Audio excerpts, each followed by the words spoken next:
तो I guess आप लोगों ने अपना अपना पेन एंड कॉपी लेके बैठ गए होंगे। तो ठीक है, चलो अगर कोई सा भी दिक्कत आए वीडियो या फिर ऑडियो में तो मेरे को जल्द से जल्द बताना, ठीक है। तो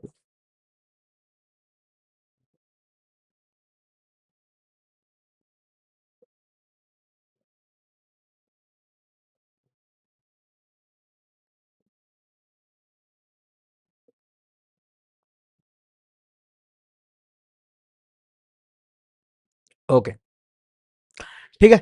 तो पहले हम लोग पहले वीक में हम लोग आते हैं, जो हम लोग पहले ही पढ़ेंगे कि फ्लो चार्ट क्या होता है, ठीक है। फ्लो चार्ट क्या होता है, तो यहाँ पे देख सकते हो flow chart is a graphical representation of N algorithm, ठीक है। और मैं जितनी बार भी मतलब कि सीटी में पढ़ाता हूँ, मैं बार बार यही बोलता हूँ कि सीटी का क्वेश्चन ज्यादा करूँ। सीटी का थ्योरी में उतना ज्यादा दम नहीं है, ठीक है। थ्योरी बहुत ही छोटा सा पार्ट है मेरे, मतलब कि मेरे नजरिए से तो सिटी का थ्योरी बहुत ज्यादा, मतलब कि वो है, इजी है।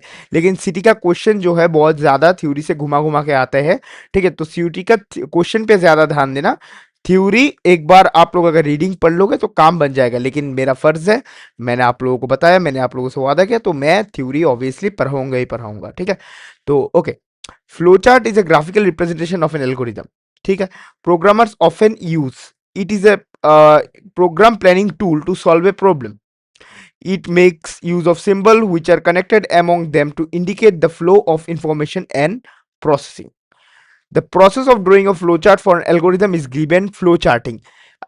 इस स्टेटमेंट से, ठीक है, इस स्टेटमेंट से क्वेश्चन आ सकता है। The process of drawing a flow chart for an algorithm is known as flow charting, ठीक है। फिर यहाँ पे आता है कि क्या क्या सिंबल हम लोग कब कब यूज करेंगे। टर्मिनल के लिए, टर्मिनल टर्मिनल का मतलब है इस वाले सिंबल, ये जो ओवल शेप वाला जो सिंबल है, इस वाले सिंबल को हम लोग तब यूज करेंगे जब हम लोग कोई भी प्रोग्राम को स्टार्ट इंडिकेट करेंगे या फिर स्टॉप इंडिकेट करेंगे, ठीक है। यहां पर हॉल्ट का भी आता है कि हम लोग जब प्रोग्राम को हॉल्ट करें तब भी हम लोग ओवल का यूज कर सकते हैं। ए पॉज ब halt is generally use in a program logic under some error conditions. Terminal is the first and last symbol in the flow chart.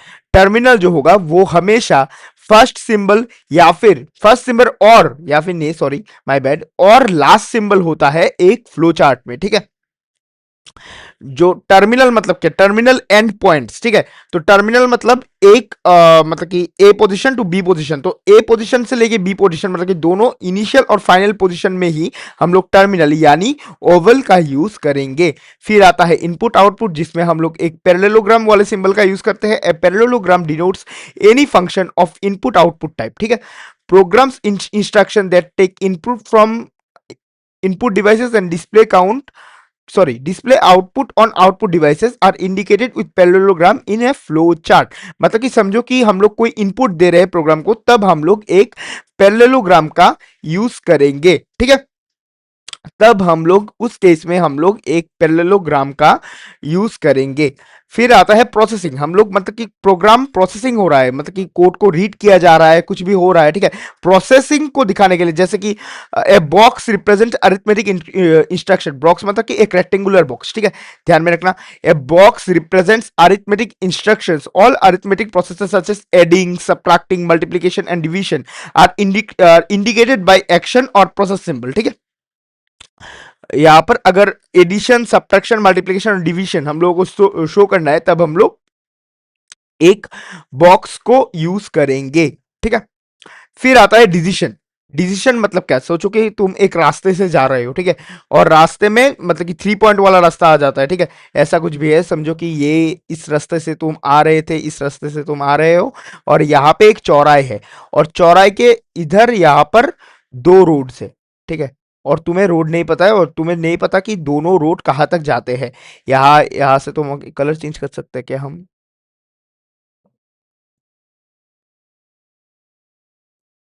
नहीं, चेंज तो हुआ नहीं। ओके, कोई ना, ठीक है। तो यहाँ पर देख सकते हो कि इस वाले समझो कि इस वाले रास्ते से हम लोग आ रहे थे, और यहाँ पे आके एज हम लोगों को रास्ता पता नहीं है, तो यहाँ पे आके हम लोग एक डिसीजन लेंगे कि हम लोग क्या इधर से जाए या फिर इधर से जाए। ठीक है, हम लोग इधर से जाए या फिर इधर से जाए। तो इस चीज को हम लोग डिसीजन बोलते हैं। हम लोग प्रोग्रामिंग में भी इफ यस और इफ नो वाले स्टेटमेंट पे आएंगे जो हम लोग आगे बढ़ेंगे। तो अगर ऐसा कुछ भी डिसीजन वाला कमांड बन रहा है, ठीक है, यस नो और ट्रू फॉल्स क्वेश्चन, तब हम लोग ये डायमंड शेप वाले सिंबल को यूज करेंगे। ठीक है, फिर आता है कनेक्टर। अगर फ्लोचार्ट जो है ज्यादा बड़ा हो गया है, नेक्स्ट पेज में जा रहा है, तब हम लोग एक सर्कल का यूज करेंगे। जैसे कि अगर एक लाइन हम लोग लिख रहे हैं, ठीक है, एक लाइन हम लोग लिख रहे हैं मानो, और यहां पर अगर ये लाइन के हाफ में हम लोग दूसरे लाइन में जाना पड़ रहा है ड्यू टू स्पेस, तो हम लोग यहाँ पे एक कनेक्टर मतलब कि एक कोलन सा यूज करते हैं। कोलन नहीं एक्चुअली, एक अंडरलाइन फिर आता है, हाँ समझो कि एक अंडरलाइन से यूज करते हैं। मेरे को मतलब कि एग्जैक्ट टर्म याद नहीं आ रहा है। तब ये जो है वो दोनों लाइन का कनेक्टर के हिसाब से काम करता है, सिर्फ ऐसे कि सेम यहां भी। ठीक है, फ्लो चार्ट में एक सर्कल की तरह एक कनेक्टर काम करता है। फिर आता है फ्लो लाइन, जैसे कि पहले आएगा टर्मिनल, ठीक है, एक ओवल में बना देता हूं, ओवल तो नहीं हुआ, ठीक है। फिर हम लोग एक एरो पुट करेंगे, फिर आएगा समझो कि हम लोग इनपुट देंगे, मतलब कि फिर पैरेललोग्राम आ जाएगा, पैरेललोग्राम मतलब कि इनपुट वाला। ठीक है, फिर दोबारा एक एरो देंगे। तो एरो वाले जो सिंबल्स है, एरो वाले सिंबल्स को हम लोग फ्लो लाइन बोलेंगे, जो कि हम लोगों को डायरेक्शन, जो कि हम लोगों को डायरेक्शन दर्शाएगा। ठीक है, फिर आते हैं क्या क्या एडवांटेजेस है फ्लो चार्ट में। ये वाले क्वेश्चन में एन टर्म में क्वेश्चन पूछा जाएगा। ठीक है, जैसे कि मई 2025 टर्म में भी पूछा गया था। तो ये वाला जो क्वेश्चन है, ये वाला क्वेश्चन अच्छे से मतलब कि थ्योरी वाला पार्ट जो है, ये वाला अच्छे से पढ़ लेना, एडवांटेज और डिसएडवांटेज वाला जो पार्ट है। ठीक है, flow charts are better way of communicating the logic of system. Flowchart act as a guide for blueprint during program design. Flowchart helps in debugging process.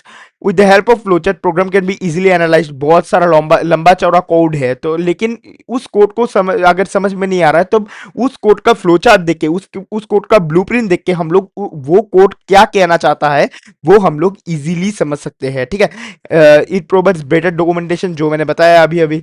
Flowchart serve as a good proper documentation. ठीक है, ये दोनों line same ही है, एक point सीख लोगे तो दोनों काम हो जाएगा। अब बात आता है कि डिसएडवांटेजेस क्या क्या है। It is difficult to draw flow chart for large and complex program. अगर बहुत ज्यादा बड़ा प्रोग्राम है तब तो मतलब कि कनेक्टर ही कनेक्टर लगाते जाओ लगाते जाओ। अगर बहुत बड़ा फ्लो चार्ट बन जाता है और बहुत सारे पेजेस ले लेता है फ्लो चार्ट, तब फ्लो चार्ट जो है बहुत ज्यादा मतलब कि दिक्कत देने लगता है। ठीक है, तब उस केस में हम लोग फ्लो चार्ट को मतलब कि अवॉइड करके चलेंगे, जो कि डिसएडवांटेज में आता है। In this there is no standard to determine the amount of detail. ज्यादा डिटेल हम लोग डिटेल में नहीं जा सकते हैं फ्लो चार्ट में।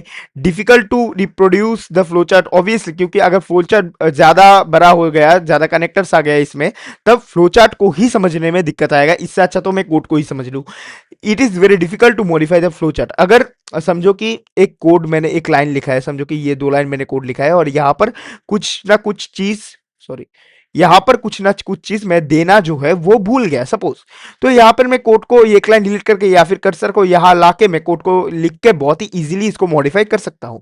लेकिन अगर फ्लोचार्ट मैंने ऑलरेडी एक बना लिया, यहाँ पर था ना फ्लोचार्ट का एग्जाम्पल तो रहना, हाँ हाँ, ये थोड़ी देर बाद में समझाऊंगा। यहाँ पर एक फ्लो चार्ट बनाया, हाँ, समझो कि इतना सा मैंने फ्लो चार्ट बना लिया, और यहाँ पे मुझे पता चला कि यार यहाँ पर तो मैं डिसीजन डालना ही भूल गया, या फिर यहाँ पर तो मैं डिसीजन डालना ही भूल गया। तब उस केस में आपको जो है पूरा का पूरा फ्लो चार्ट दोबारा से बनाना पड़ेगा। तो ये थोड़ा सा हैसल वाला काम बन जाता है। एक्सपीरियंस को जो है हमारा हैसल फ्री नहीं करता है due on the basis of modification. ठीक है, फिर आते हैं हम लोग फ्लो चार्ट के बारे में। देख सकते हो ये एक एग्जांपल है फ्लोचार्ट का, जो ओवल शेप है। देख सकते हो ओवल शेप जो टर्मिनल पॉइंट्स है वो एकदम स्टार्ट में ही है या एकदम एंड में ही है। ठीक है, फिर आता है इनपुट, जैसे इनपुट num1, ये एक इनपुट हम लोग मतलब कि कंप्यूटर को दे रहे हैं, तो यहाँ पर पैरेललोग्राम यूज हो रहा है। फिर आ रहा है इनपुट num2, दोबारा हम लोग कंप्यूटर को इनपुट दे रहे हैं, लेकिन पहले मतलब कि फ्लोचार्ट से हम लोग को ये समझ में आ रहा है कि पहले हम लोग num1 को इनपुट करेंगे, दोबारा हम लोग num2 को इनपुट करेंगे। ठीक है, तो यहाँ पर देखो यहाँ पर जो है दोबारा हम लोग पैरेललोग्राम यूज कर रहे हैं। फिर हम लोगों का डिजिशन वाला पार्ट आ रहा है, और डिजिशन में हम लोगों को मतलब कि हम लोगों से लिखा गया है कि नम वन बड़ा है नम टू से। अब क्या है, सही है या फिर गलत है, ये ऑब्वियसली प्रोग्राम को जब एग्जीक्यूट करेंगे, जब तुम प्रोग्राम को लिखोगे, प्रोग्राम को अच्छे से जानोगे, तभी पता चलेगा। ठीक है, कंप्यूटर को तो नहीं पता चलेगा ना। अब आप नम वन को 5 दोगे, नम टू को 3 दोगे, तब उस केस में नम वन बड़ा है। अगर आप नम वन को 10 देके नम टू को 100 दोगे, तो उस केस में नम टू बड़ा है। तो इसलिए यहाँ पे डिसीजन है। तो अगर ये वाला डिसीजन जो है वो अगर ट्रू बन जाए तो नम वन डिस्प्ले करेगा। अगर ये वाला डिसीजन जो है, ये वाला डिसीजन अगर फॉल्स बन जाए, तो उस केस में नम टू डिस्प्ले करेगा। ठीक है, फिर यहां पर मतलब कि समझो कि शायद से पेज जो है वो हो गया था। ठीक है, पेज हमने और एक यूज कर लिया, या फिर दोनों को एक ही जगह कनेक्ट करने के लिए यहाँ पर कनेक्टर का यूज किया जाता है। ठीक है, यहाँ पर कनेक्टर का यूज किया जाता है। शायद से मेरा नेट थोड़ा सा इशू कर गया था। ठीक है, अभी शायद से ठीक है। आवाज तो सुनाई दे रहा है ना? चैट में भी बता सकते हो, इसमें भी बता सकते हो। मेरे ख्याल से आवाज तो सुनाई दे रहा होगा।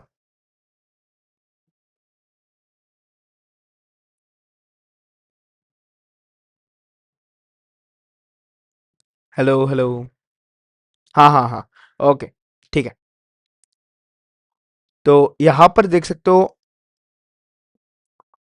तो यहां पर फिर हम लोग आते हैं सैनिटी ऑफ डाटा में। सैनिटी ऑफ डाटा मतलब कि मिस्टेक्स, हम लोग मिस्टेक्स क्या क्या कुछ नहीं कर सकते। The sanity of data, we organized our data set into cards, each storing one data item, each card as फिर सैनिटी ऑफ डाटा में एक but multiplication of marks does not make sense, addition of marks is possible, constant on the kind of operation that can be perform. यहाँ से sanity of data से ये 3 point जो है, ये 3 पॉइंट्स अच्छे से सीख लेना, एंड टर्म में काम में आएगा।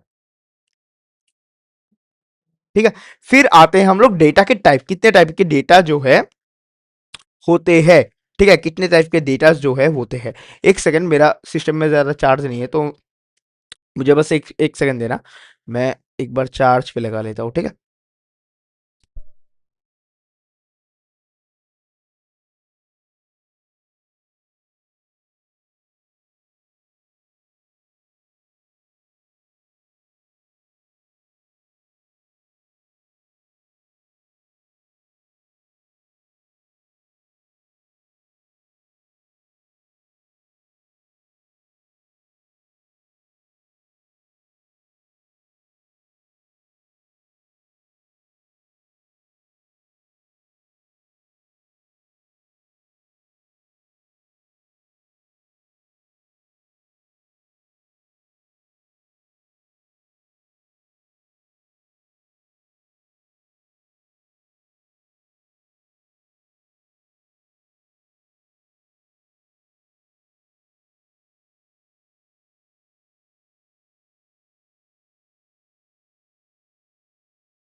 ओके, तो ठीक है, हम लोग आगे बढ़ते हैं।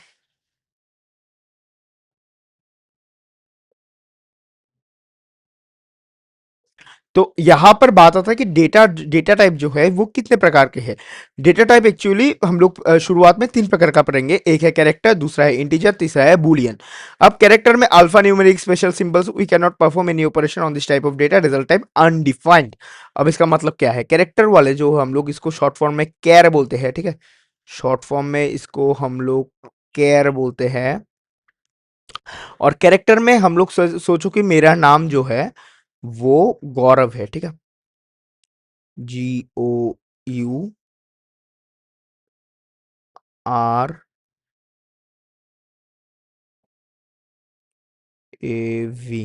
ठीक है, तो कैरेक्टर में, कैरेक्टर वाले डेटा टाइप में हम लोग पूरा का पूरा गौरव जो है एक ही कोटेशन, क्योंकि हमें पता है कि ये एक स्ट्रिंग डेटा टाइप है, पूरा का पूरा कोटेशन एक ही डेटा टाइप में हम लोग नहीं लिख पाएंगे। ठीक है, ऐसा पॉसिबल नहीं है।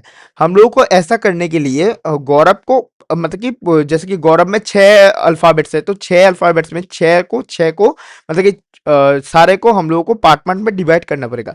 तो यहाँ पर जैसे कि जी, फिर ओ, फिर यू, फिर आर और दूसरा है ए और लास्ट में वी। तो अभी गौरव का हर एक अल्फाबेट को हम लोगों को अलग अलग कोटेशन में रखना पड़ेगा।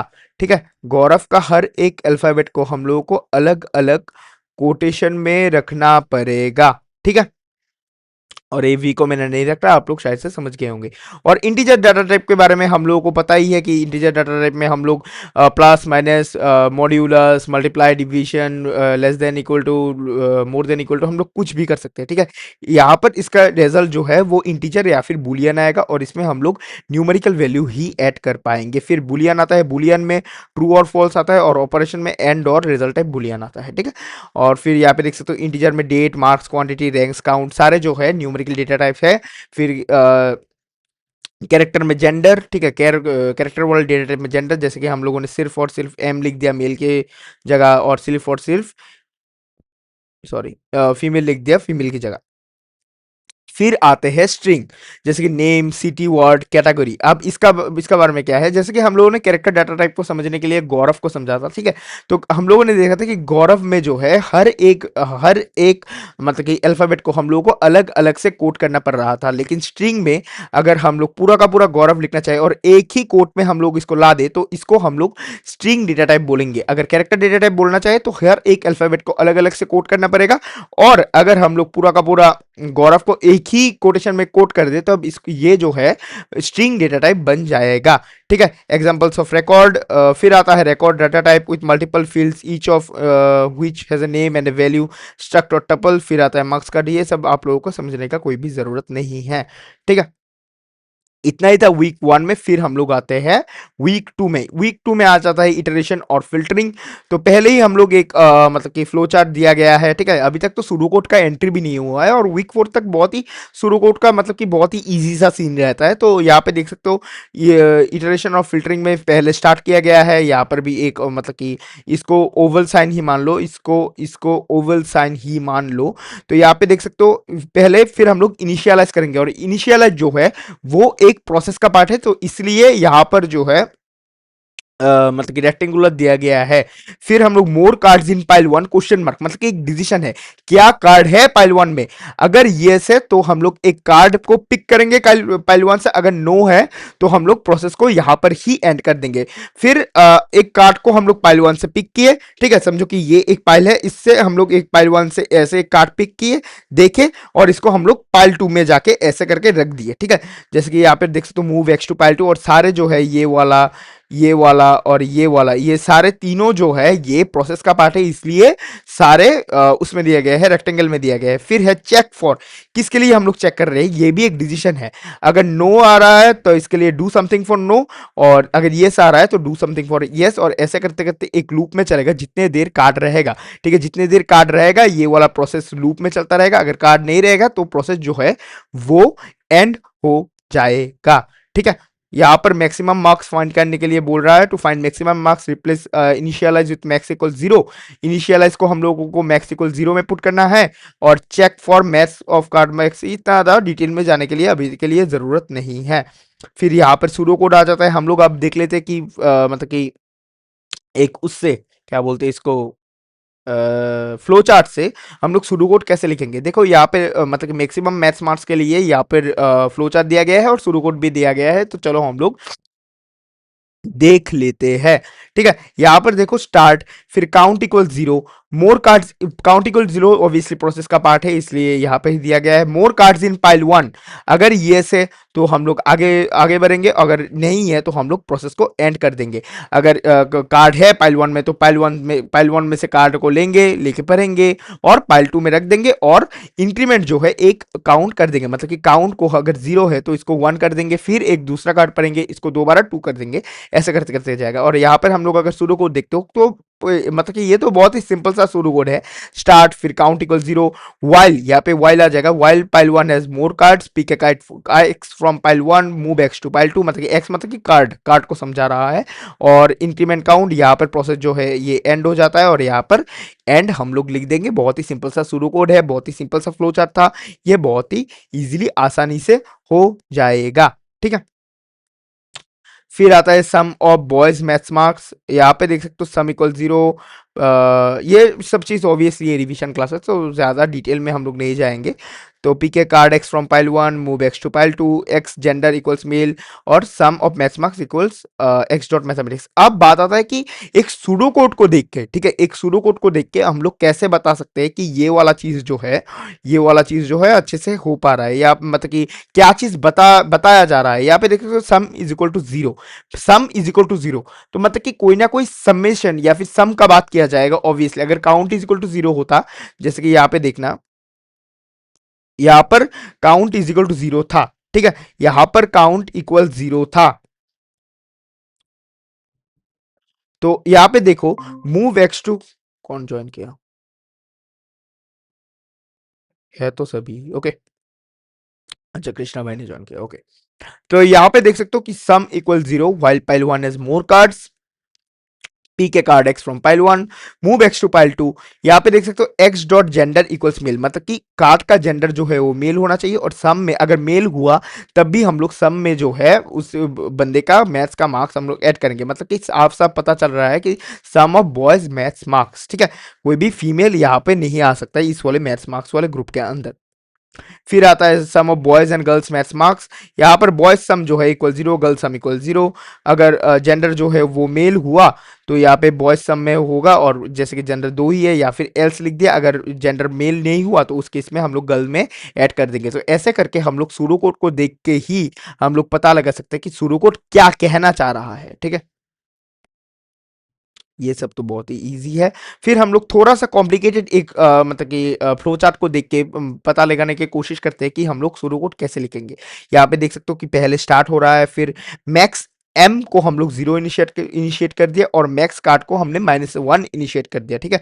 अब बता रहा है कि कार्ड है क्या पाइल 1 में, अगर नहीं है तो ऑब्वियसली प्रोसेस को एंड करेंगे, अगर है तो हम लोग कार्ड को उठाएंगे, कार्ड को 2 नंबर पे रखेंगे। अगर मैक्स का मार्क्स जो है मैक्स एम से अगर कम है, सॉरी ज्यादा है, तब जो है हम लोग मैक्स एम में उसी मैथ्स का मार्क्स को ऐड करेंगे, ठीक है, और मैक्स कार्ड आईडी में वो ही जो है कार्ड आईडी को पुट करेंगे। और अगर नहीं है तो हम लोग दोबारा जाएंगे पाइल 1 में, अगर पाइल है तो यहां पर दोबारा से ऐसे करके शुरू करेंगे, ठीक है। तो एक चीज में ध्यान रखो कि अगर कोई भी काउंट ऐसा ऐसा अगर बता दे, सोचो कि ऐसा कुछ भी सीन, मतलब कि फ्लो चार्ट आप लोगों के एग्जाम में आ जाए और बता रहा है कि बताओ कि यहाँ पर मैक्सिमम मैथ्स मार्क्स के बारे में बात हो रहा है या फिर मतलब कि least maths marks, minimum maths marks में के बारे में बात हो रहा है, यहाँ पे आप लोग बता दोगे कि भैया यहाँ पर तो मैक्स एम दिया गया है वेरिएबल का नाम।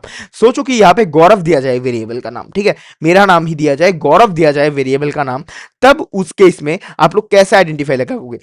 एक बात मैं बता देता हूं, अगर अगर मैक्सिमम के बारे में बात कर रहा है तो इनिशियल काउंट जो है हमेशा 0 होगा। यहाँ पे भी देख सकते हो 0 है, मैक्सिमम के बारे में बात किया जा रहा था, यहाँ पर मैक्सिमम के बारे में बात किया जा रहा था, यहाँ पर भी 0 है, ठीक है। यहाँ पर भी sum of boys and girls maths marks, okay, यहाँ पे तो मैक्सिमम के बारे में बात नहीं किया जा रहा है, और ऊपर एक था शायद, यहाँ पे तो काउंट इज इक्वल टू 0 वाला था, ओके, आगे आगे मैं समझा दूंगा। और अगर मिनिमम के बारे में बात किया जाएगा तो पहला वाला जो इनिशियलाइजेशन है वो हमेशा एक बड़ा नंबर होगा, 1 लाख, 100, फिर क्या बोलते हैं इसको, 1000, 10,000, 1 करोड़, कुछ भी हो सकता है। अगर 0 से कोई भी बड़ा नंबर इनिशिएट किया जा रहा है, ठीक है, तो उस केस में वो मिनिमम में चला जाएगा। अगर सिर्फ 0 ही इनिशिएट किया जा रहा है तो उस केस में ये जो है मैक्सिमम वाले कैटेगरी में चला जाएगा, ठीक है। ये एक छोटा सा ट्रिक है, आप लोग देख मतलब कि समझ लेना। फिर यहाँ पे देख सकते हो यही सब चीज जो है सूडो कोड में लिखा गया है, ठीक है।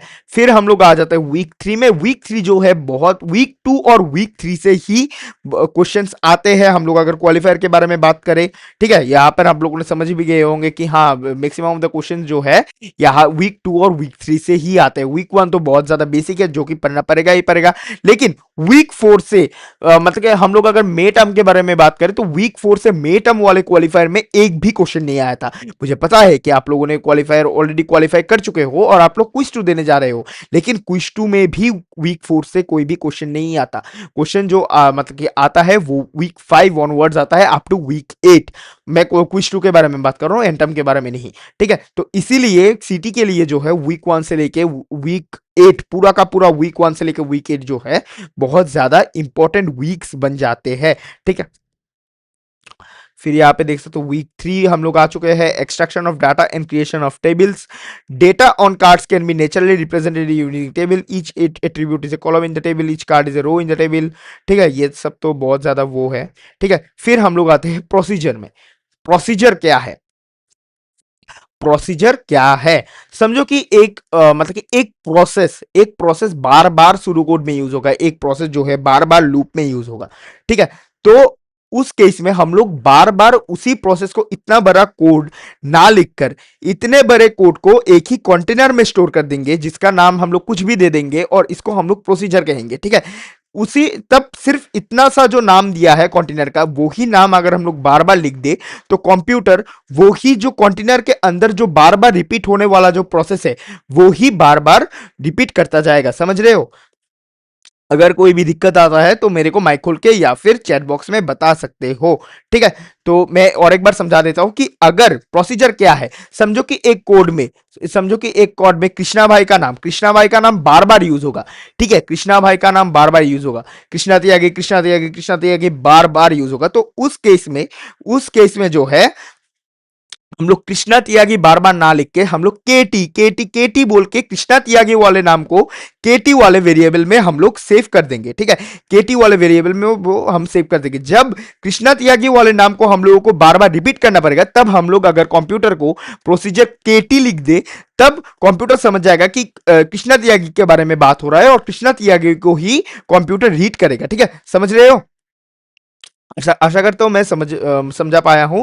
फिर आता है प्रोसीजर नाम, जैसे कि यहाँ पे सम मैथ्स लिखा गया है। सम मैथ्स मतलब कि मैथ्स का सम वाला मार्क्स। फिर आता है आर्गुमेंट रिसीव्स वैल्यू। वैल्यू जो है मतलब कि सम मैथ्स, किस चीज का सम मैथ्स लेना है। ठीक है, किस जेंडर का सम मैथ्स लेना है। अगर सम मैथ्स के आगे एफ या फिर एम यहां पर जो ब्रैकेट में जो दिया जाएगा उसको हम लोग प्रोसीजर का आर्गुमेंट कहते हैं। ठीक है, प्रोसीजर का आर्गुमेंट कहते हैं। ठीक है, यहाँ पे देख सकते हो कि procedure call sum maths F simplify implicitly starts with gender is equal to F.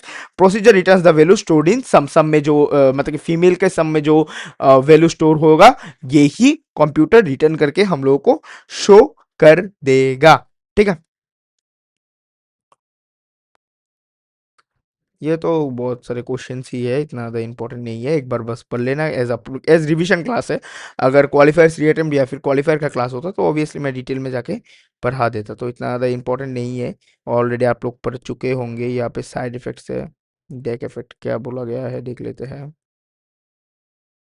ज़्यादा इंपॉर्टेंट नहीं है थ्योरी, ऑब्वियसली मैंने ऑलरेडी आप लोगों को बता दिया कि थ्योरी वाला पार्ट जो है ज़्यादा इंपॉर्टेंट नहीं होता है उसका, सीटी का।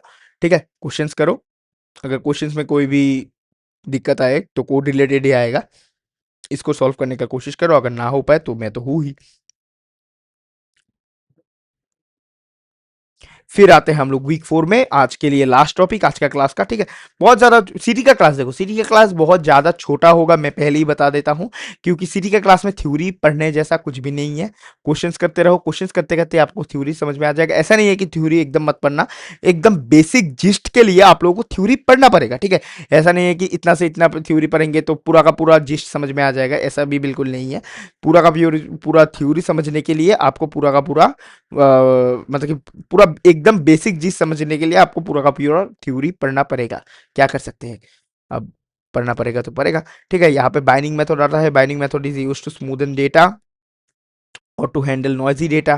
ठीक है, यहाँ पे बाइंडिंग मेथड आता है, सिर्फ ये वाले फॉर्मूलाज याद रख लेना। For n objects which is n multiply n minus one upon में टू। ठीक है, फिर आता है n C two n multiply n minus one upon में टू। ठीक है, और यहाँ पे number of comparison can be written as half into n minus one. और यहाँ पे देख सकते हो calculation of reducing due to binding, इतना ज़्यादा इंपॉर्टेंट नहीं है। ठीक है, तो इतना ही है आज के वीडियो में। मुझे पता है कि क्लास बहुत ही शॉर्ट एंड आई मतलब कि मैं क्रिस्प क्लास देने का कोशिश करता हूँ, और आई गेस क्रिस्प क्लास गया है। आप लोगों को कोई भी दिक्कत भी नहीं आया होगा, वरना डाउट तो ऑब्वियसली पूछते ही होंगे। तो अगर क्वेश्चंस करने में कोई भी ज़्यादा डाउट है तो ऑब्वियसली आप लोगों के पास मेरा कॉन्टैक्ट नंबर है, व्हाट्सअप नंबर है। आप लोग क्वेश्चंस का फोटो भेज के वहाँ पर भी डाउट पूछ सकते हो। और कल आप लोगों का डाउट सेशन है, ठीक है, डाउट सेशन है शाम के 8 बजे से, तो ज्वाइन हो जाना।